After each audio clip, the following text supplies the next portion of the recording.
हे बघा कसं वाटतं हे फॅमिली ट्री. याचा प्लॅन माझ्या डोक्यात आलं कारण हे पेंटिंग केलेलं होतं आमच्या बेडरूममध्ये. ते थोडंसं म्हणजे मिसमॅच वाटत होतं. मग हा तिकडच्या साईडचा जो पोर्शन आहे तो असा वेगळा वाटायचा त्या कलर कॉम्बिनेशनला. म्हणून मी तिथं एक फॅमिली ट्री बनवायचं ठरवलं.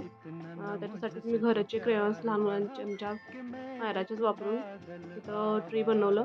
आणि नंतर मग आम्ही तिथे खेळ मारून घेतले, फ्रेम्स ऑर्डर केल्या, फोटो प्रिंट केले. नंतर वरती एक फॅमिलीसाठीचं एक छोटं स्लोगन ते पण ऑर्डर केलं, ते लावलं. आणि मग नंतर आम्ही सगळे त्यात फोटोज लावले आमचे सगळ्यांचे. तर ते खूप आता छान वाटत आहे. त्यामुळं हे बघा हे फायनल लुक आहे.